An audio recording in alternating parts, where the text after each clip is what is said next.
오늘 주시는 말씀 요한복음 11장 54절에서부터 12장 8절까지입니다. 자, 이제 저하고 한 절씩 나누어 읽도록 하실까요? 그러므로 예수께서 다시 유대인 가운데 드러나게 다니지 아니하시고 여기를 떠나 빈들 가까운 곳인 에브라임이라는 동네에 가서 제자들과 함께 유하시니라. 유대인의 유월절이 가까움에 많은 사람이 자기를 성결케 하기 위하여 유월절 전에 시골서 예루살렘으로 올라갔더니 저희가 예수를 찾으며 성전에 서서 서로 말하되 너희 생각에는 어떠하뇨? 저가 명절에 오지 아니하겠느냐 하니 이는 대제사장들과 바리새인들이 누구든지 예수 있는 곳을 알거든 고하여 잡게 하라 명령하였음이로라. 유월절 엿새 전에 예수께서 베다니에 이르시니 이곳은 예수께서 죽은 자 가운데서 살리신 나사로에 있는 곳이라. 거기서 예수를 위하여 잔치할새 마르다는 이를 보고 나사로는 예수와 함께 앉은 자 중에 있더라. 마리아는 지극히 비싼 향유 곧 순전한 나드 한 근을 가져다가 예수의 발에 붓고 자기 머리털로 그의 발을 씻으니 향유 냄새가 집에 가득하더라. 제자 중 하나로서 예수를 잡아줄 가련 유다가 말하되 이 향유를 어찌하여 300데나리온에 팔아 가난한 자에게 주지 아니하였느냐 하니 이렇게 말하면 가난한 자들을 생각함이 아니요 저는 도적이라 돈꾀를 맞고 거기 넣는 것을 훔쳐감이로라. 예수께서 가라사대 저를 가만두어 나의 장사할 날을 위하여 이를 두게 하라. 가난한 자들은 항상 너희와 함께 있거니와 나는 항상 있지 아니라 하시니라. 아멘. 오늘날까지 긴 역사 중에 체계적이고 조직적으로 종교를 꾸려온 단체들은 반드시 경전이라는 것이 있습니다. 절에는 불경이 있을 것이고 이슬람교도들에게는 코란이라는 게 있을 것이고 우리에게는 성경이라는 것이 있습니다.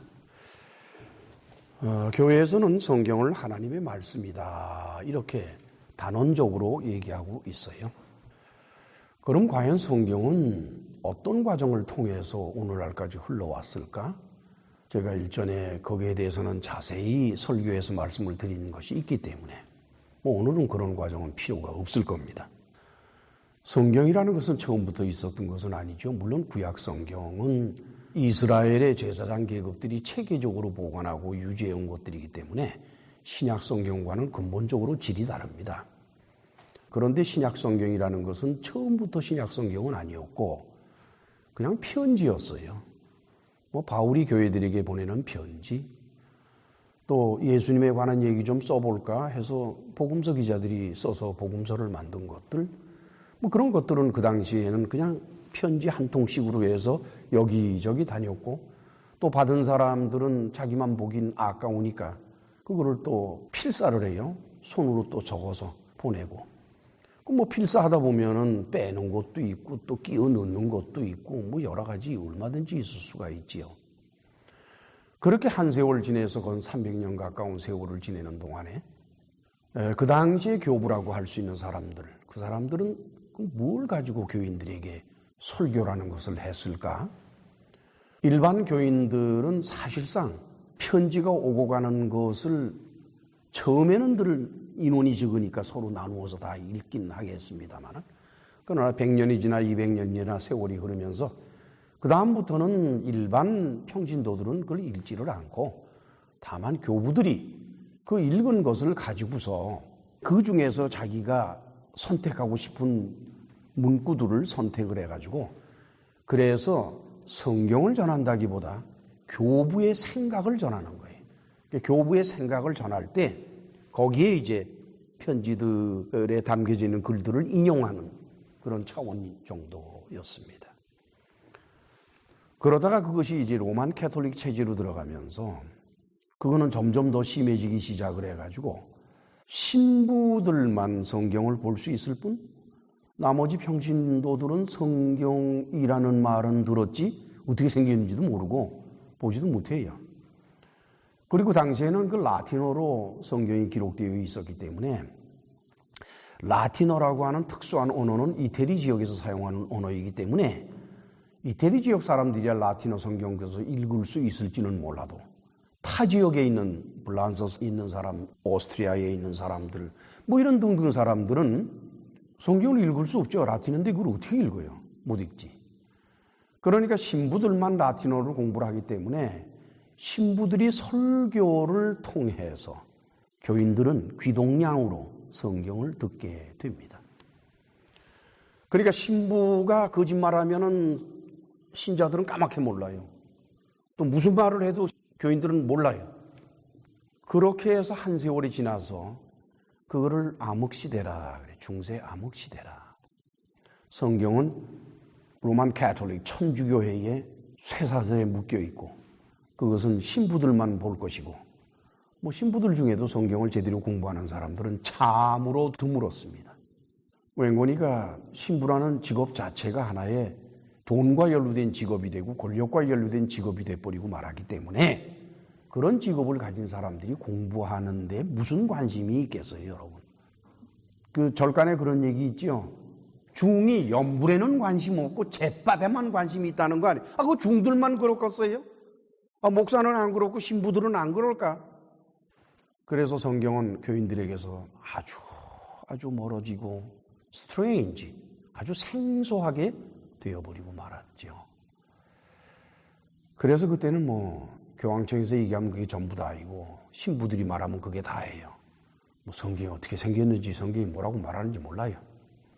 그래서 마틴 루터가 종교개혁을 일으켰죠. 사실상 종교개혁이라 그러지만은 그렇게 개혁다운 개혁도 못 됩니다. 다만 마틴 루터가 주장하고 싶었던 것은 천주교회가 성경을 감추어 두고 교인들에게서 빼앗아 버렸기 때문에 그걸 다시 교인들에게 돌려주라는 거지 종교개혁은 아니었었어요. 말씀으로 돌아가야 된다는 그거였어요. 그래서 마틴 루터는 제일 먼저 한 게 뭡니까? 라틴어로 된 성경을 독일어로 번역을 했어요. 독일 사람들더러 읽으라. 뭐 독일 사람들이 독일어 모르겠어요? 다 읽지. 한국 사람들에게 한글로 성경을 써놓으면 못 읽을 사람 누가 있겠노? 다 읽지. 그렇게 해서 개혁주의라는 게 시작이 됐어요. 물론 이제 개혁주의는 칼빈에게서 시작이 됐지만은 어쨌든 하여간 마틴 루터도 그에 대한 공헌이 크니까. 그래서 이제 교인들이 비로소 성경을 보게 됐어요. 얼마나 좋노? 좋아요? 여러분 성경 보니까? 이거 뭐 도대체 읽어봐도 뜻이 뭔지를 알 수가 있어야지. 그래요 안 그래요? 이연령 비연령이라 이렇게 보면 이런 것도 같고 저렇게 보면 저런 것도 같고 그래서 하는 수 없이 목사님한테 가져가서 이건 뭐예요 저건 뭐예요 그랬더니 뭐라 그래요 목사님들이? 그 왜 쓸데없는 걸 알려고 그러나 믿어요. 뭘 믿어요? 글쎄 써있는 대로 믿으라니까. 그건 뭔지 못 알아듣겠는데요. 못 알아듣으면 그냥 넘어가. 이게 소위 일컬어 말하는 정통주의라고 하는 거예요. 개혁주의가 정통주의로 바뀐 게 17세기인데 17세기 정통주의는 뭐냐? 스스로 자기가 정통을 걷는다라고 하면서 사실은 성경을 거의 덮다시피 한 사람들이. 그래서 정통주의의 폐단이 너무나 크기 때문에 이를테면 성경을 문자적으로만 자꾸 갖다가 붙이고 하니까 실질적으로 성경을 문자적으로 들여다보면 서로 차이가 나는 것이 많고 서로 틀리는 것들이 아주 많습니다. 그런데 그거에 대해서는 일체 설명이 없고 마치 그거 따지면 그냥 마귀새끼인 것처럼 몰아치니까 뭐 예수 믿어요 천국 가는데 천국 갈 욕심으로 교회 나온 사람들이 성경 뭐 조금 알고 싶은데 좀 그냥 놔둬요. 그런다고 뭐 달겨들겠어요? 잘못하면 천국 못 갈 판인데. 그잖아. 그러니까 이제 그냥 넘어갔단 말이에요. 그래서 정통 교회들은 어떤 현상이 벌어졌는 거니 구원이라고 하는 것을 이론적으로 만들어 버렸어요. 구원과 행동은 아무 상관이 없는 거예요. 구원을 이론적으로 만들어 버렸어요. 그래서 너무나도 많은 교인들이 구원을 다 벌써 얻었네. 와 앉았는데 다 얻어버렸어. 교회 오더니. 이 사람이요. 그 화장실에 가기 전하고 갔다 온 후하고 마음이 달라진다고, 또 장로 되기 전하고 장로 된 다음하고 마음이 달라진다고, 구원받기 전에 하고 구원받았다고 자기가 자신감을 가질 때하고는 근본적으로 사람이 달라져요. 어떻게 달라지는 건 내가 얘기를 안 해. 여러분들이 더 잘할 테니까. 왜냐면 여러분 다 그런 과정 거쳤잖아요. 그러자 교회가 타락을 시작하는 거예요. 로만 캐톨릭 시대에는 교회는 타락을 해도 신부들만 타락을 했어. 그런데 개신교 교회로 넘어와서 정통주의가 타락을 하는 꼴을 보니까 목사 타락은 저리 가고 평신도들이 더 타락을 해. 그래서 들고 일어난 게 자유주의 신학이. 왜 자유주의 신학이 들고 일어났느냐? 성경에 문제가 있다. 성경을 저렇게 무지막지하게 무조건 믿으라고 하니까 인간적으로 이해가 되지 않는 부분까지 그렇게 한다 그러면 말도 안 되는 소리다. 자, 그렇다 그러면 성경의 진위가 어떻게 되느냐? 어디까지가 진짜고 어디까지가 성경을 쓴 사람이 자기 의견을 집어넣은 것이냐? 그걸 찾아내야 되겠다. 그게 자유주의 신학이에요. 간단히 말하면. 그래서 자유주의 신학이 공격한 건 두 군데예요. 한 군데는 예수 그리스도를 하나님의 아들이라고 그러는데 그건 맞는 얘기다. 하나님의 아들이다. 유대인인 예수 그리스도가 하나님의 아들인 것은 의심할 여지가 없다. 그런데 그분이 하나님이다 그러니까 이제 문제가 일어난 거예요. 말도 안 되는 소리 하지 마라. 어떻게 사람이 하나님이냐. 그게 공격의 포인트였고, 또 하나는 뭔가 보니까 성경은 하나님의 말씀이 아니라는 거예요. 이건 하나님의 말씀이 아니고 성경을 기록한 사람들의 의견이 가득히 들어있고, 그 다음에는 성경에는 선지자가 하나님한테서 받아 한 말씀이 있는데 그것만 하나님의 말씀이고 예수 그리스도께서 하신 말씀도 하나님의 말씀으로 놓자. 나머지는 아니다라고 하는 것이 자유주의 신학자들의 주장이에요. 그래서 여러분 한번 생각을 해보세요. 설혹 하자가 있더라도 뭐 하자를 그냥 인정하고 받아주면서 그래도 이거는 옳다 그러고 가는 거하고, 그 때때마다 그놈의 하자 들춰내서 옳으냐 그러냐 따지는 거하고 얼마나 차이가 있는 거니? 하자가 있지만은 그냥 봐주고 넘어가는 것은 본질이 흔들리지는 않아요. 그런데 하자가 있기 때문에 그걸 따지기 시작을 하면 본질이 흔들려 버려요. 그러니까 성경에 하나님의 말씀이 아닌 것이 포함되어 있다라고 하는 것이 문제가 되고, 그걸 연구하고 들쑤시기 시작하니까 근본적으로 성경의 권위가 떨어져요. 그냥 성경은 책일 뿐이야. 이거는 그냥 레퍼런스예요. 참고하는 책일 뿐이야. 그러자 이제 독일의 신학자 중에 칼 바르트라는 사람이 있는데 그 사람 자유주의 신학자였었어요. 근데 그 사람이 히틀러가 하는 여러 가지 행위를 보면서 맹군이 독일 교회가 히틀러를 지원했어요. 그래서 2차 대전이 일어난 거거든. 그런 와중에 처음에는 자기도 지원을 했었는데 지나고 보니까 히틀러가 아니거든. 그래서 이 사람이 근본적으로 돌았습니다. 그래서 이 사람이 이렇게 세운 것이 바로 신정통주의야. 그 신정통주의의 주안점이 뭔 것이니까 성경은 하나님의 말씀이다라는 거예요. 우리 기독교 교회에서 하나님의 말씀이라고 하는 말이 있지요. 저도 여러분들도 또 모든 교회에서 모든 목사들이 또 교인들이 다 쓰더라고요. 뭘 알고 쓰는지 모르고 쓰는지는 잘 모르겠지만 도대체 교회에서 말하는 하나님의 말씀이라는 게 뭔가? 일반적으로 신학적으로 설명할 때 학자들은 말씀을 삼중성이 있다라고 봐요. 세 가지를 말씀으로 보는 겁니다. 첫째 하나는 성경이 하나님의 말씀이다라는 것이고, 또 하나는 하나님의 아들이 이 땅에 육신을 입고 오셔서 계신 예수 그리스도 그분 자신이 말씀이다. 그때는 하나님의 말씀이라는 말을 쓰질 않아요. 그분 자신이 말씀이다 이렇게 얘기를 하고, 그다음에 셋째는 교회에서 목사나 신부가 전하는 설교, 그것이 하나님의 말씀이다 해서 하나님의 말씀의 삼중성을 이렇게 말을 하고 있습니다. 이 말씀의 삼중성은 많은 신학자들, 자유주의 신학자들을 제외한 나머지 신학자들과 목사들, 신부들은 이 문제에 대해서는 이의가 없죠. 다 그렇다고 생각을 하죠. 근데 특별히 이제 조금 아까 말씀드린 그 칼 바르트는 그것을 아주 체계적으로 주장을 했습니다. 자, 그러면 여기서 말씀이라고 하는 것은 도대체 무엇일까? 여러분, 말씀 그러면 우리말로 말씀은 뭘 말하죠? 말이죠, 말.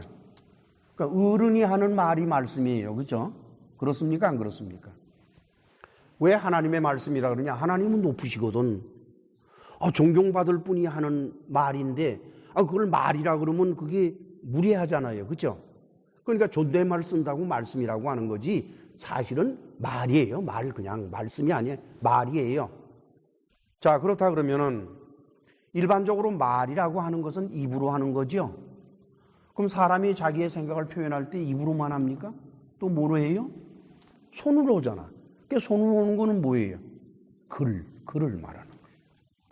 그렇다면 하나님의 말씀이라고 하는 것이 하나님이 입으로 하신 말씀이든지 아니면 하나님이 손으로 쓰신 글이든지 둘 중에 하나가 돼야 하나님의 말씀이라고 말할 수 있는 거 아닙니까?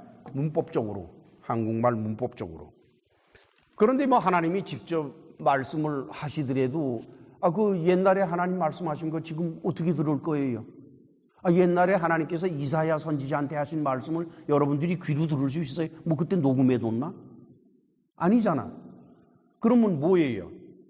이사야 선지자가 하나님께 들은 말씀을 귀로 들었다는 의미는 아닙니다. 하나님과의 교통은 목소리와 귀로 되는 것이 아니에요. 영적으로 이루어지는 거기 때문에 그거를 이사야 선지자가 글로 썼단 말이에요. 그렇죠? 그게 글로 써놨으니까 그게 이제 하나님의 말씀이 되는 거예요. 첫째, 이 세 가지 말씀의 삼중성 가운데에서 하나님의 아들이신 예수 그리스도께서 말씀이라는 것은 아주 독자적인 의미를 갖는 겁니다. 어디에 의존시키지를 않고 혼자 독자적인 의미를 가져요. 그렇기 때문에 그분은 하나님의 말씀이 아니라 그냥 말씀이에요. 로고스. 우리 다 같이 요한복음 1장 1절로 2절을 찾아갑니다. 같이 읽으실까요? 태초에 말씀이 계시니라. 이 말씀이 하나님과 함께 계셨으니 이 말씀은 곧 하나님이시니라.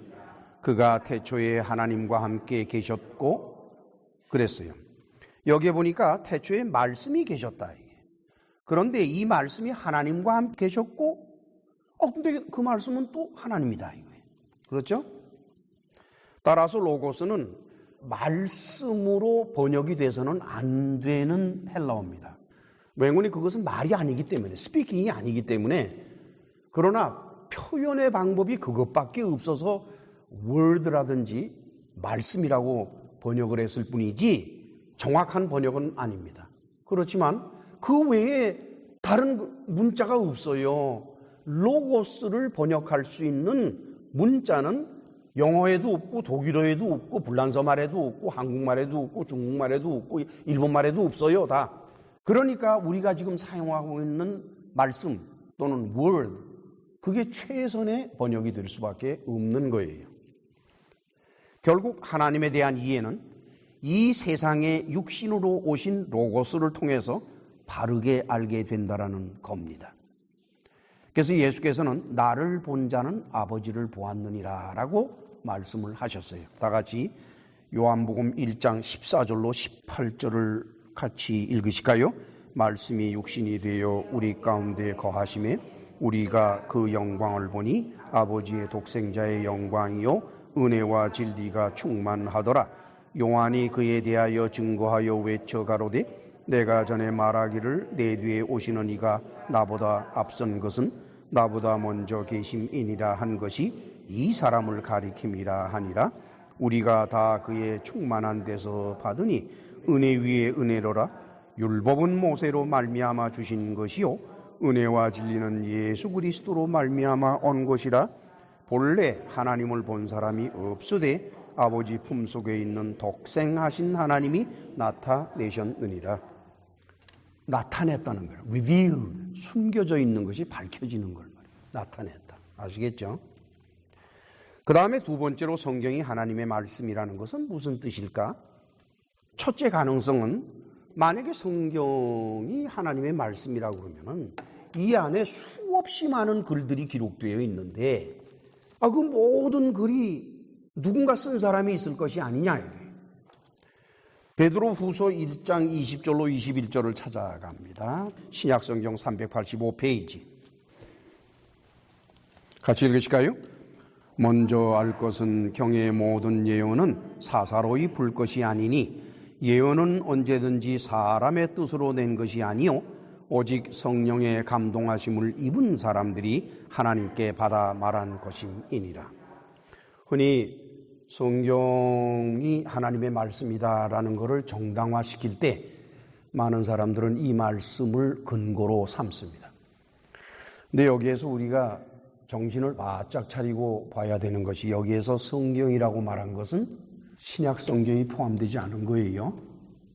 그라페, 구약 성경만 성경이라고 여기서는 말하는 겁니다. 둘째, 여기서는 구약 성경 전체가 다 하나님께 받아 말한다고 말 안 했어요. 그 가운데 뭐예요? 예언사항들. 프로페테이아라고 하는 것은 우리말로 예언이라고 번역을 했는데 그건 뭘 말하는 거니? The utterance of one who interprets divine will or purpose. 그러니까 신의 뜻이나 신이 가지고 있는 목적을 interpret, 해석하는 사람이 하는 말, 그게 바로 이제 프로페테이아라고 하는 헬라어의 뜻입니다. 즉 구약 성경에 기록되어 있는 많은 글들 중에서 전체가 다 성령께 받아 쓴 것이 아니라 선지자가 프로페테이아, 예언으로 받아 쓴 것만 성령으로 받아 쓴 것이다. 이렇게 되는 거예요. 따라서 구약 성경에는 여러 가지 다양한 글이 기록되어 있습니다. 창세기에는 창조와 그리고 아브라함 이전의 역사가 기록이 되어 있어요. 물론 그 가운데는 하나님께서 직접 하신 말씀도 군데군데 있습니다. 그 다음에는 창세기 나머지 부분은 이스라엘 족장들의 역사적인 기록이에요. 그들이 살아온 인생길, 그들과 인간관계가 맺어진 사람들, 또 그들이 저지른 잘못, 또한 그들의 기도, 이런 등등이 바로 기록되어 있는 것들입니다. 물론 거기에는 간간히 하나님께서 직접 족장들에게 말씀하신 것들도 기록이 되어 있어요. 그 다음에 출애굽기, 레위기, 민수기는 하나님이 모세에게 주신 율법을 기록해 놨고 그렇다 그러면 율법은 하나님께서 모세에게 주신 거니까 율법 전체는 하나님의 말씀이다 라고 말해도 어폐가 없습니다. 그 다음에는 이스라엘 민족의 방랑기가 나타나 있어요. 애굽에서 나와서 가나안 땅까지 들어갈 동안에 어떤 방랑 생활을 했는지, 또 이스라엘 민족이 어떤 문제를 일으켰고 또 그것이 하나님께는 어떻게 보였는지 하는 이런 역사적인 기록이에요. 그 다음에 신명기는 모세의 연설입니다. 하나님의 말씀이라고 보기는 어려워요. 신명기는 모세의 연설이에요. 그 다음에는 여호수아기는 이스라엘 민족이 가나안 땅을 정복해 들어가는 역사예요. 역사. 거기에도 간간히 하나님이 하신 말씀은 기록이 되어 있어요. 그 다음에 사사기는 뭐냐? 이스라엘 민족이 가나안을 점령하고 난 다음에 자리를 잡는 기간에 일어난 여러 가지 일들, 그 중에 대표적인 것은 그들이 하나님을 떠났다는 겁니다. 거기에는 간간히 사사가 나타나고 사사에게 주시는 하나님의 말씀도 기록이 되어 있어요. 그 다음에는 룻기는 룻의 이야기예요. 그 다음에 사무엘상, 사무엘하, 열왕기상, 열왕기하, 이것은 이스라엘의 남북, 처음에는 이제 통일된 국가로 있다가 솔로몬이 죽은 다음에 르호보암 때 갈라지죠. 그래서 남유다, 북이스라엘 이 두 왕국으로 나뉘었는데 거기에 국가적인 역사예요. 그들의 국가적인 역사예요. 어떠한 일들이 벌어졌는지, 하나님 앞에 무슨 범죄를 했는지, 그 결과 어떻게 됐는지 뭐 이런 여러 가지 역사 이야기예요. 물론 거기에도 간간히 하나님께서 직접 하신 일이나 말씀이 보입니다. 그 다음에는 역대상 역대하는 말할 것도 없이 이거는 뭐 남쪽 유다 왕국, 그러니까 북이스라엘은 관심이 없고 역대상 역대하에서는 오직 남쪽 유다만 관심이 있기 때문에 그래서 그 유다 왕국의 역사 이야기예요. 그 다음에 에스라서, 느헤미야서, 에스더서는 바벨론의 포로로 가 있는 기간 동안에 벌어진 것들과 그 포로에서 풀려나와서 유다 나라로 돌아오는 또 돌아와서 있었던 여러 가지 일들, 역사에 욥기는 욥이라는 사람하고 그의 세 친구 사이의 대화예요. 그는 맨 나중에 하나님께서 나타나셔서 욥의 친구들을 책망하면서 욥에게 마음을 든든하게 하기 위해서 말씀을 여러 가지를 하시지만은 그래도 전체적으로 봐서는 욥과 친구들 사이의 대화입니다. 그게 욥기예요. 그 다음에는 잠언 전도서. 그건 일종의 솔로몬의 지혜서와 같은 것들이에요. 솔로몬은 출중한 지혜를 갖춘 사람이기 때문에 잠언을 3,000이나 기록했다고 합니다. 잠언이 뭐냐? 그러면 아주 간단해요. 여러분 노노맹자 읽어보면은 그 구절구절에 참 인생 사는 지혜가 담겨져 있지요. 뭐 그런 식이에요. 따라서 그것은 하나님이 하신 말씀이라고 보기가 어려워요. 인간 솔로몬이 뛰어난 지혜를, 물론 그 지혜는 하나님이 주셨지만 설혹 주셨다 할지라도 그 지혜를 가지고 인생 사는 도리를 만들어내서 입으로 말한 사람은 하나님이 아니라 솔로몬이 올시다. 전도서도 마찬가지죠. 그 다음에는 선지서, 이사야, 에레미야, 에스겔, 다니엘, 호세야, 요엘, 아모스, 오바디아, 요나, 미가, 나훔, 하박국, 스바냐, 학개, 스가랴, 말라키. 이 선지서를 읽어보면 거긴 정말 하나님이 하신 말씀이 가득가득 들어있어요. 여호와께서 가라사대, 여호와께서 가라사대. 그야말로 하나님의 말씀이라 그러면 선지서 전체가 다 하나님의 말씀이라고 인정할 정도로 하나님께서 직접 하신 말씀을 그 선지자가 받아서 기록을 한 것이 있습니다.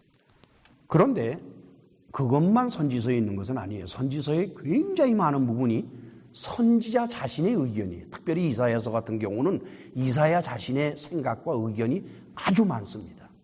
예레미야 같은 것도 보면은 예레미야의 생각, 예레미야가 자기가 겪은 것들, 뭐 이런 것들을 적은 것이 아주 많습니다. 신약 성경은 어떨까요?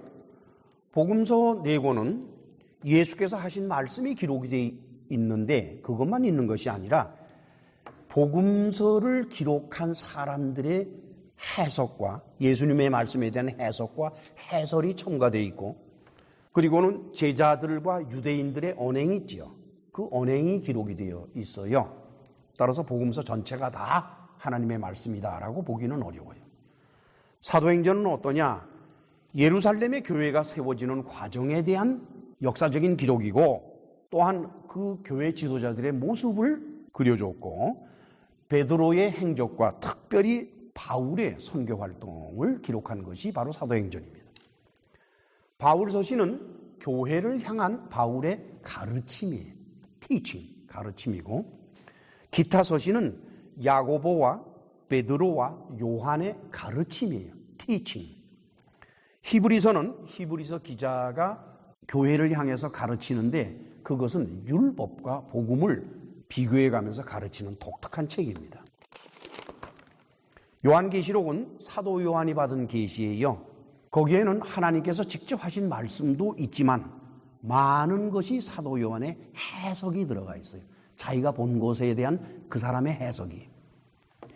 이렇게 볼 때 성경을 하나님의 말씀이라고 하는 데는 어려움이 아주 많아요. 그러니까 자유주의 신학자들이 성경이 왜 하나님의 말씀이냐라고 주장할 수밖에 없는 거예요.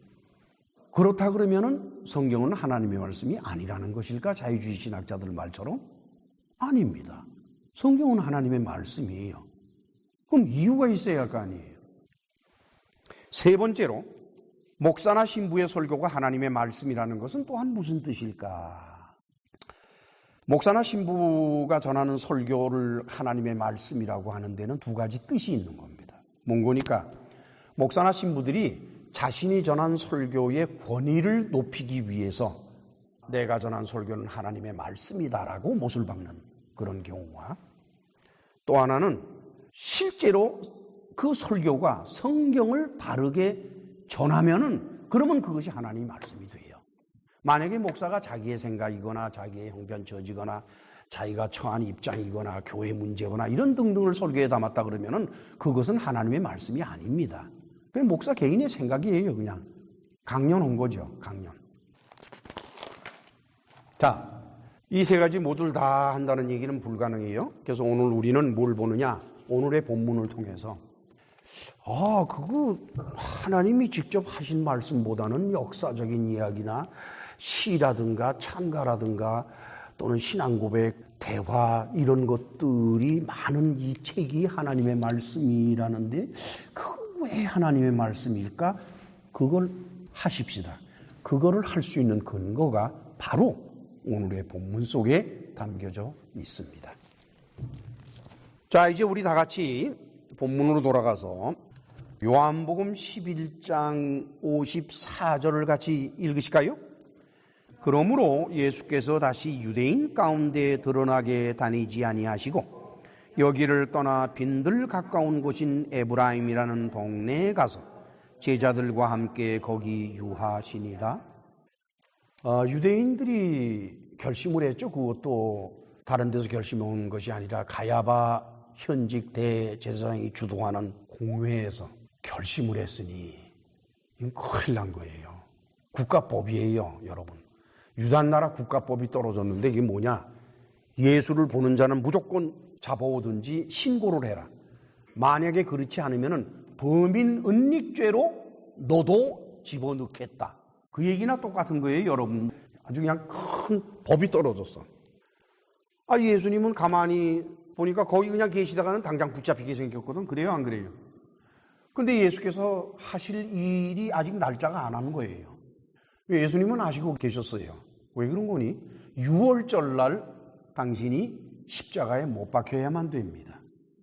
왜냐? 하나님의 어린 양으로서 이스라엘 민족의 죄를 대신 걸머져야 되기 때문에 6월절 어린 양으로서 십자가에 못 박아 죽으셔야만 되는 거지, 그 전에 제표도 안 되고 그 전에 죽으셔도 안 되고 그 전에 특별히 유대인의 사형법처럼 돌로 맞아 죽으면 절대로 안 돼요. 자, 그럼 방법은 뭡니까? 우선 피해야지. 급한 불은 좀 끄고 봐야 될 거 아니? 그래서 에브라임이라는 곳을 갔어요. 에브라임은 북쪽인데 그 옛날 에브라임 지파 땅에 있는 곳이에요. 거기가 그 이제 빈들이라고 그래서 거기 이렇게 황량한 들이 있는데 거기가 에브라임입니다. 그리 가셨어요. 그러니까 사람이 없는 곳으로 가셨다는 얘기입니다. 사람이 없는 곳으로 가야지 괜시리 거기 있다가 또 신고당하면 어떻게 해요? 웬거니 그 당시 에브라임은 여전히 유다 땅입니다. 그 위에 사마리아 땅하고는 좀 거리가 떨어져 있기 때문에 여전히 그 유다 땅에 사는 사람들은 대제사장의 명령을 따라야 되지만 북쪽 사마리아에 있는 사람들은 유대 대제사장의 명령을 따를 게 없어요. 너는 너희고 우리는 우리다. 나눠지니까. 그렇죠? 그러면서 요한은 아주 흥미로운 것을 풍겨요. 54절을 우리가 이렇게 읽다 보면은 거기 가서 유하시니라. 어떤 느낌이 듭니까? 도망간 게 아니라 쉬러 가셨네. 이렇게 생각되죠. 그렇죠? 그러니까 참 아이러니예요. 지금 여러분들 잘 보셔야 돼. 사도 요한이 지금 이 사건을 물론 1장부터 마찬가지 쭉 기록해 오는 데는 이 사람이 굉장히 치밀한 사람이에요. 요한이. 무언가 끊임없이 암시를 해요. 끊임없이. 아주 간단해요. 예수는 피신을 했지만 마음이 쫓기는 사람은 아니다. 무슨 말씀인지 아시지요? 이걸 딱 읽으면 그 생각이 들게 돼 있다니까, 읽는 사람이. 사도 요한은 이제 예수께서 며칠 있으면은 당신의 공적인 전도 활동을 매듭 짓습니다. 그리고 하나님의 어린 양으로서 십자가에 못 박히실 것.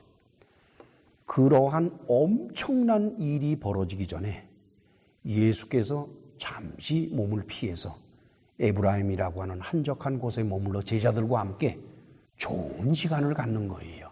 선생과 제자들 간의 좋은 시간은 뭐예요? 가르치고 배우는 거지 뭐. 그렇죠? 좋은 시간을 갖고 있다.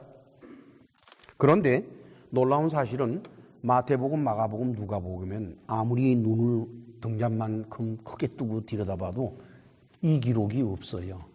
따라서 사도 요한이 참으로 독특한 사람이라는 것을 우리는 알 수가 있습니다. 자, 이제 55절로 57절을 같이 읽으실까요? 유대인의 유월절이 가까움에 많은 사람이 자기를 성결케 하기 위하여 유월절 전에 시골서 예루살렘으로 올라갔더니 저희가 예수를 찾으며 성전에 서서 서로 말하되 너희 생각에는 어떠하뇨? 저가 명절에 오지 아니하겠느냐 하니 이는 대제사장들과 바리새인들이 누구든지 예수 있는 곳을 알거든 고하여 잡게 하라 명령하였음이로라. 다 같이 신명기 16장 16절로 17절 찾아갈까요? 구약성경 288페이지. 같이 읽으실까요? 너희 중 모든 남자는 1년 3차 곧 무교절과 칠칠절과 초막절에 네 하나님 여호와의 택하신 곳에서 여호와께 보이되 공수로 여호와께 보지 말고 각 사람이 네 하나님 여호와의 주신 복을 따라 그 힘대로 물건을 드릴지니라. 1년에 이스라엘 남자들은 3번 반드시 예루살렘으로 가야 돼요. 성전에. 언제냐 그때가. 첫째, 무교절, 그것은 6월절입니다. 그 다음에는 칠칠절, 그것은 오순절이에요. 그 다음에 초막절, 그것은 장막절입니다. 이 세 절기에 반드시 가야 돼요. 왜 가느냐? 자기를 성결하게 하기 위해서. purify. 그런데들 모여가지고서는 예수님을 찾았다고 그랬어요. 그 사람들이 왜 예수님을 찾을까? 그렇죠? 그런데 우리말 번역상에 명절에 오지 아니하겠느냐 그랬단 말이에요. 오음에 엘세, 에이스텐, 헤오르텐. 헤오르텐 그러면 feast, 명절이에요. 명절에 엘때 그러면 온다는 건데 여기 앞에 오우하고 매 이건 이중부정이 되는데 그렇게 되면 무슨 뜻이 되는 거니까 surely 영어로 번역을 하면 surely he will not come. 오지 않을 거야. 자, 이제 요한복음 12장 1절로 3절을 같이 읽으실까요?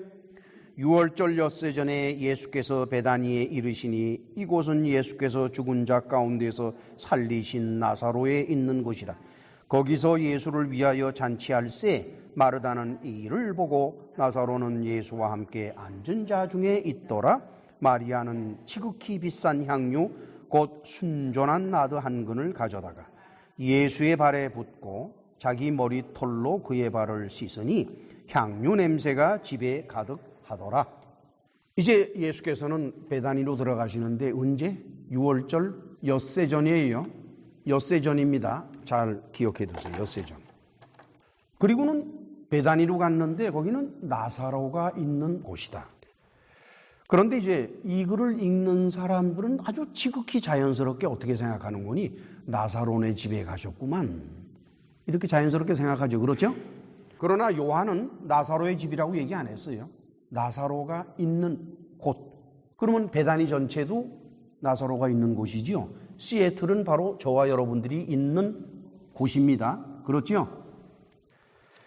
그런데 이제 거기서 마르다는 일을 하고 있어요. 마르다는 뭐 일하는 걸 좋아하는 사람이니까 이 사람은 어디 가나 일해. 자, 그런데 나사로는 어디 있나 그랬더니 예수와 함께 앉은 자 중에 있다 그랬어요. 그리고 마리아가 지극히 비싼 향유를 가져왔는데 순전한 나드 한 근이라 그래가지고 여기 순전하다 피스티코 그거는 이제 섞이지 않은 걸 말해요. 다른 거 섞지 않은 거 있죠? 그걸 말하는 겁니다. 그 다음에 나르도스 하는 것은 우리말로 나드라고 그랬는데 이게 나드라고 하는 거는 몽고니까 그 스파이시한 그 향수 가운데 스파이시한 향수 있지요? 좀 메카한 느낌이 드는 향수. 그런데 그게 엄청 비싼 거예요. 아주 비싼 거야. 자, 이제 4절로 6절을 같이 읽으실까요?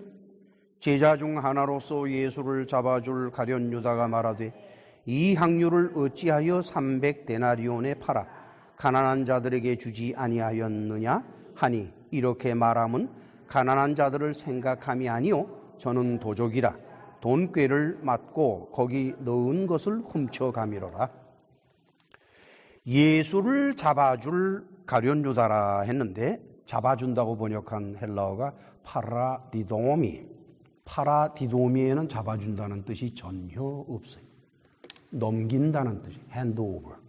이제 모든 일, 즉 예수께서 하시고자 하는 예수님의 패션, 십자가형을 향한 예수님의 발걸음은 그 시작이 무엇이 되는 거니까 예수께서 대제사장에게 넘겨질 때 시작이 됩니다. 넘겨지지 않는 한은 예수님의 패션은 생길 수도 없고 있을 수도 없어요. 예수님의 십자가 고난 역시도 있을 수가 없는 그런 상태에서 지금 요한이 뭐라 그러는 거니까 예수님을 넘겨줄 가룟 유다가, 그러면서 그 유다가 뭐라 그러는 거니까 이 향유를 어찌하여 300데나리온에 팔아. 300데나리온이면 어마어마한 돈이에요. 가난한 자들에게 주지 아니하였느냐. 그러면서 요한이 뭐라고 부언하는 거니, 이렇게 말하는 거는 유다가 가난한 사람들을 생각해서 그렇게 말한 것이 아니라 이 사람은 도적이다. 이게 도적이기 때문에 돈꾀를 맞고 거기 넣는 것을 훔쳐가기 때문에 그 300데나리온을 받아서 돈꾀에다가 넣고 그것을 자기가 가져가려고 뜻으로서 암시하고 있죠. 그렇죠? 그렇죠, 여러분? 네, 저는 이 본문을 연구하다가 참 아이러니를 찾아보았어요. 아주 너무 아이러니컬해요. 첫째, 도적이라 그러면 클랩테스라고 그래서 그냥 큰 도적은 아니고 보통 도적 이런 표현이에요.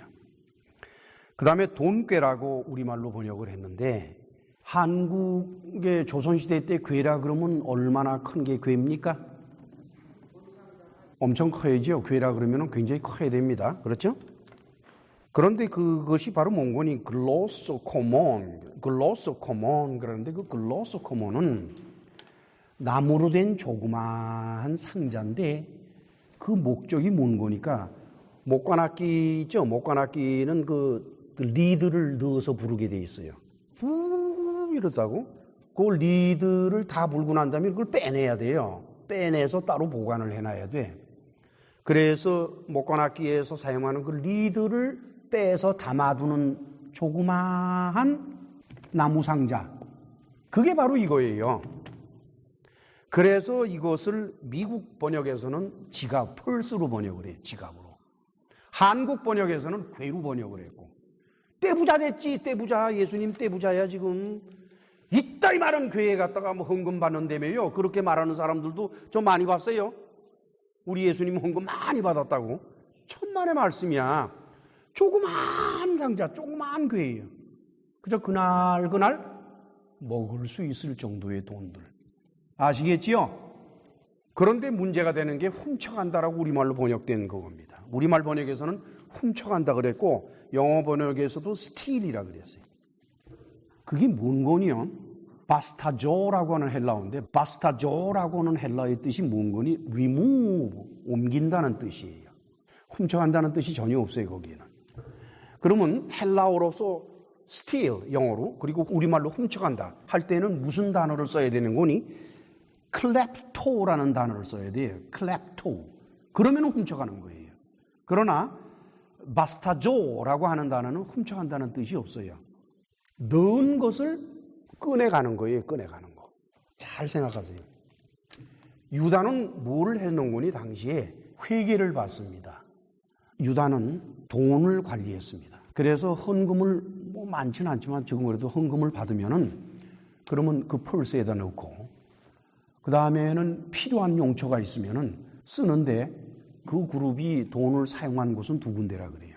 하나는 구제할 때 쓰고, 가난한 자들에게 구제할 때 쓰고, 또 하나는 그들이 먹을 것을 살 때 그 돈을 썼다고 해요. 그러니까 유다는 필수적으로 어떻게 돼요? 돈을 받아서 넣어야 되고, 그 다음 또 어떻게? 물건을 살려면 돈을 빼가야 되는 거예요. 그래요, 안 그래요? 잘 보세요. 저는 이거를 이렇게 읽으면서, 그러니까 원문을 읽어야 돼요. 원문을 읽으면은 그 엄청난 차이가 눈에 보이는 거예요.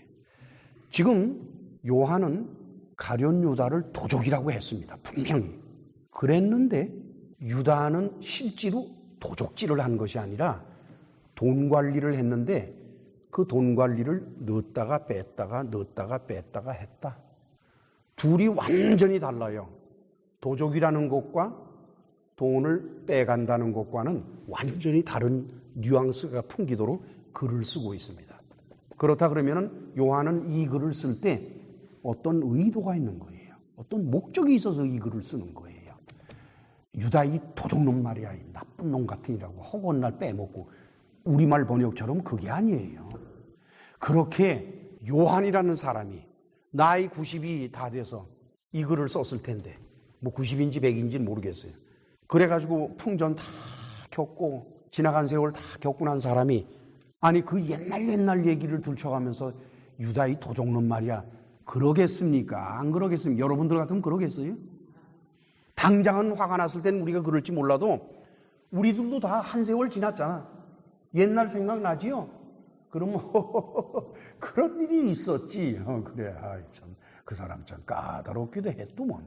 뭐 이러고 지나가는 거 아닙니까? 우리는 성경을 읽을 때 그 속에 담겨진 뜻을 깊이 생각을 해야 돼. 왜 사도 요한이 이러한 표현을 했는가 하는 것은 다음 주에 강해가 됩니다. 사실상 다음 주에는 강해라기보다 지난번 제가 시작한 그 수상설교, 다음 주에는 이제 가룟 유다에 대한 수상설교가 나갈 것이다 하는 것이 옵시다. 자, 이제 7절로 8절을 같이 읽으실까요? 예수께서 가라사대 저를 가만두어 나의 장사할 날을 위하여 일을 두게 하라. 가난한 자들은 항상 너희와 함께 있거니와 나는 항상 있지 아니하리라 하십니다. 나의 장사할 날을 위하여 미리 향유를 썼다. 그리고 후에 요한복음 19장 38절로 40절 기록에 따르면은 아리마대 요셉과 니고데모가 역시 마찬가지로 향품을 섞어서 시신을 잘 관리하는 것을 봅니다. 여러분, 여기에서 말이죠, 우리가 한 가지 그냥 넘어갈 수 없는 것이 이 똑같은 기사, 예수님에게 기름을 부었다라고 하는 어노인팅이라고 그러는데, 어노인팅, 기름을 부었다고 하는 똑같은 이 기사들이 사복음서에 다 기록이 되어 있어요. 여러분들에게 논아준 자료를 보지요. 보면은 맨 위에 누가복음 7장 36절로 50절이 기록되어 있지요. 그 다음에는 그 밑에 마가복음 14장 3절로 9절이 기록되어 있고, 오른쪽 옆에 요한복음 12장 1절로 8절이 오늘의 본문 기록되어 있고, 그 밑에 마태복음 26장 6절로 13절이 기록이 되어 있습니다.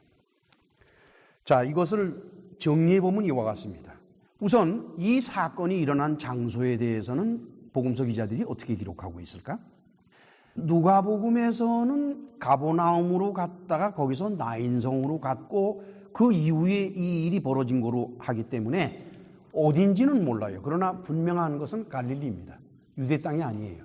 갈릴리의 어느 도시에서 벌어진 일입니다. 한편 마가복음은 베다니. 그런데 그것은 어느 집이 지정되어 있어요. 요한복음에서는 누구의 집이라고 말이 없는데 마가복음, 마태복음은 똑같이 문둥이 시몬의 집이다 이렇게 되어 있어요. 그 다음에 시기적으로 봐서 누가복음에서는 시기가 나와 있지 않기 때문에 언제 이 일이 벌어졌는지를 모릅니다. 그런데 마태복음과 마가복음은 이 일이 언제 벌어졌는 거니 6월절 이틀 전에 벌어졌다 이렇게 되어 있어요. 그런데 요한복음에서는 뭐라고 그랬어요? 6월절 엿새 전에 벌어졌다 그랬어요. 어떤 사람이 기름을 부었을까? 누가는 죄인 여자다 그랬어요. 뭐 무슨 죄를 졌는지는 모르겠어요. 그러나 어쨌든 하여간 죄인이라고 했어요.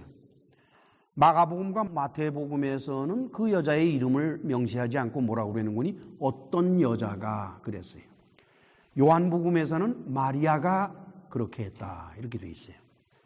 그 다음에는 무엇을 부었을까? 누가복음에서는 향유 담은 옥합 이렇게 간단하게 표현했고, 그 다음에 마가복음과 마태복음은 순전한 나드 한 옥합, 그래서 이게 병을 말했고, 그 다음에 요한복음에서는 순전한 나드 1파운드, 우리말로는 한 근이라고 그랬는데 그 무게가 1파운드예요. 그렇게 되어 있습니다. 그 다음에는 어디에다 그걸 부었느냐, 기름을. 누가복음에서는 예수님의 발에다가 부었다라고 되어 있고, 마태복음과 마가복음에서는 예수님의 머리에다 부었다 이렇게 되어 있어요. 그 다음에 요한복음에서는 예수님의 발에다가 부었다 이렇게 되어 있어요. 그 다음에 어떻게 붓고 어떻게 했을까를 보니까 누가복음에서는 그 여인이 눈물을 흘리면서 그 눈물로 예수님의 발을 씻고 머리털로 닦고 그렇게 했다고 그러고, 그 다음에 마가복음이나 마태복음에서는 부수적인 설명이 전혀 보이질 않아요. 그런데 요한복음에서는 예수님의 발에 그 향유를 부은 다음에 마리아가 자기 머리털로 그걸 닦았다 이렇게 되어 있어요. 이 머리털로 닦는 것은 굉장히 큰 의미를 갖는 것인데, 여자에게 있어서 그 당시 고대 사회의 머리털이라고 하는 것은 생명과 같은 것이옵시다. 그 다음에는 그것을 바라보면서 누가 반응을 일으켰나, 누가 뭐라고 했을까를 살펴보니까 누가복음에서는 제자들은 뭐 아무 말도 없고, 그 바리새인이 옆에 있다가 뭐라 그런 거니까 어이구 저 사람이 선지자라더니 헛얘기로구먼. 지금 기름을 붓는 여자가 죄인인데 선지자라면 죄인 정도는 알아봐야지. 아니 유대인의 의인이 죄인이 붓는 기름을 받는다? 그건 어림도 없는 소리다 이게. 그럼 당장에 물리쳐서 가라 라고 했어야지. 두 번째, 마가복음에서는 누가 반응을 일으켰냐 그랬더니 어떤 사람들이 이런 말을 했습니다. 그래서 누굴 지정을 안 하고 어떤 사람들이, 복수예요. 어떤 사람들이. 마태복음에서는 그게 좀 더 구체화되면서 제자들이, 복수예요. 제자들이 그 말을 했다. 한편 요한복음에서는 어떤 사람들도 아니고 제자들도, 복수가 아니라 가룟 유다가 그랬다라고 단수를 썼어요. 그 다음에 그것을 어떤 식으로 반응을 했을까? 바리새인들 얘기는 조금 아까 제가 말씀을 드렸죠. 뭐 선지자인가 아닌가 뭐 이렇게. 그런데 마가복음에서는 그거 팔면 300데나리온 이상을 받을 수 있을 텐데 more than, 그거 팔아서 가난한 자들을 돕지. 그 다음에는 마태복음에서는 그거 팔면 많은 값을 받을 텐데, 그래서 얼마라는 명시는 없어요. 한편 요한복음에서는 정확히 300데나리온 이렇게 돼 있어요. 그 다음에는 그 말에 대한 예수님의 반응은 어땠냐 그랬더니 누가복음에서는 이 여자가 이렇게 하는 거는 말이야, 이 여자가 자신의 죄를 용서받은 게 너무 컸기 때문에 그게 감사해서 그러는 거야. 즉 용서함을 많이 받은 사람은 감사도 많이 하게 되어 있어. 당신들은 용서받은 일이 없기 때문에 감사할 줄도 몰라. 그거예요, 예수님의 반응이. 근데 마가복음, 마태복음, 요한복음에서는 예수님의 반응은 세 가지 다 같습니다. 당신의 장사를 미리 준비한다라고 말씀을 하셨어요. 그 다음에는 예수께서 그 모든 일 끝에 명령을 하십니다. 누가복음에서는 뭐라고 명령을 하시는 거니까, 여인이여 네 믿음이 너를 구원하였다 그리고 말씀하셨죠, 그렇죠? 그런데 이제 마가복음이나 마태복음에서는 복음이 전파되는 곳에 이 여인이 한 이 일도 함께 전파해라 라고 말씀을 하셨어요. 그런데 문제는 어디에 있는 건 요한복음에 있어요. 요한복음에는 예수님이 무슨 명령을 하셨는지 아무 말도 없어요. 이제 어떻게들 생각하십니까? 왜 이렇게 다 틀려요? 그래서 자유주의 신학자들이 발끈하고 일어선 거예요. 서로 다르니까. 그러면 우리가 자유주의 신학자들의 그와 같은 발언, 즉 성경이 하나님의 말씀이 아니다 라고 주장하는 발언에 대해서 믿겠으면 믿고 말겠으면 말어, 난 너희들하고 안 놀아, 그러면 다 합니까? 그거는 애들이나 하는 짓이지 어른이 할 짓이 아니지요.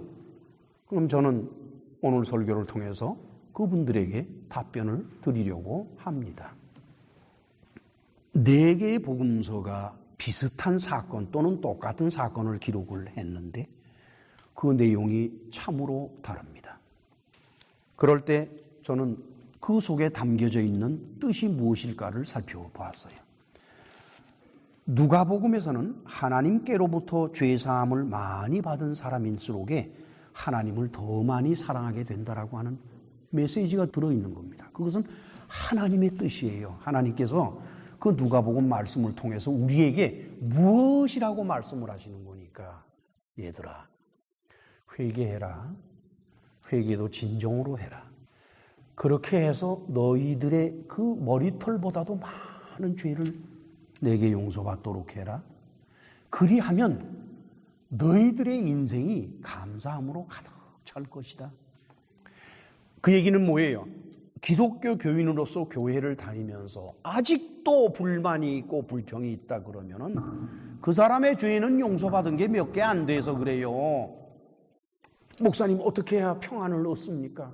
저는 그런 전화 가끔 받아요. 간단해요.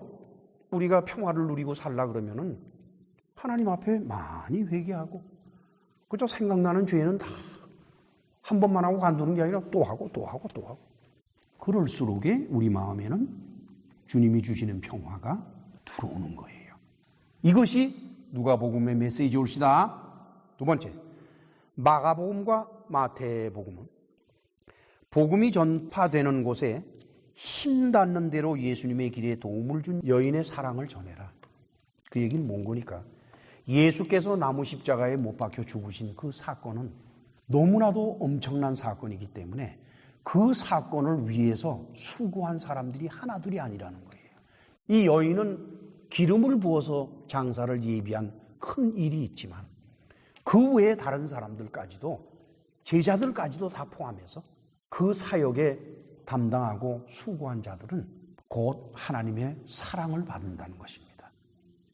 그것은 오늘날 우리에게 들려지는 말씀으로서는요, 우리가 하나님을 위해서 살아가는 삶이 크면 클수록에 우리에게는 하나님의 사랑이 들어올 뿐만 아니라 하나님에 대한 사랑이 늘어간다는 거예요. 그래서 이런 질문들을 가끔 오죠.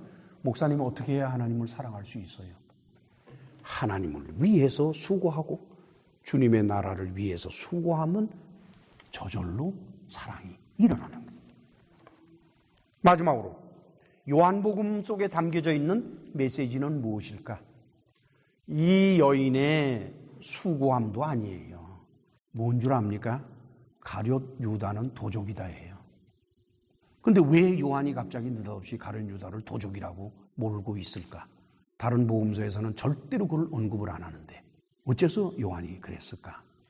그것은 이제 다음 주에 수상설교로 여러분들에게 전해질 것이요. 기대하시라. 기도합시다.